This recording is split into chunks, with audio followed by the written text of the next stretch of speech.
في وقت كانت مصر كلها بتصارع الاحتلال، ظهر كيان صغير في حي الزمالك. محدش كان يتوقع انه هيبقى اكبر نادي في القرن. الحلقة دي يا صديقي هنرجع لاكتر من 100 سنة ونحكي اول سطر في قصة نادي اتولد عشان يبقى الاهلي نادي الوطنية والبطولات. في سنة 1907 المهندس عمر لطفي بيك اللي كان رئيس نادي طلبة المدارس العليا طرح فكرة إنشاء نادي للشباب الوطني.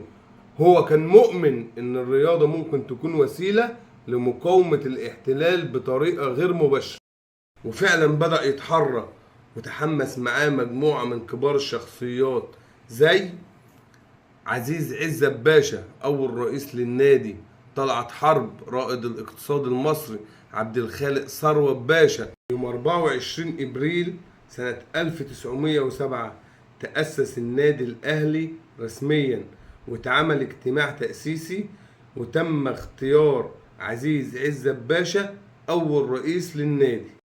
وكان الهدف الأساسي للنادي مش الكرة في البداية، بل إنه يكون ملتقى للشباب الوطني، مكان للاجتماعات والتدريب والتنظيم. سنة بعد التأسيس وبدأ النادي يفكر يدخل لعبة كرة القدم اللي كانت لسه جديدة، وفي سنة 1908 اتكون أول فريق كرة للنادي، وكان من أول اللاعبين حسين حجازي أسطورة الكرة المصرية، مصطفى كامل طه.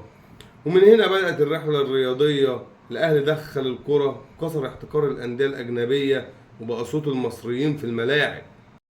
الأهلي اتولد من قلب المعاناة عشان يبقى صوت كل مصري، ومن 1907 وهو بيكتب التاريخ بحروف من ذهب. لو عجبتك الحلقة ما تنساش تعمل لايك واشتراك، واستنى حلقاتنا الجاية اللي هنتكلم فيها عن أعظم نادي في الكون. وافتكر دايما إن الأهلي مش مجرد نادي، الأهلي حكاية وطن.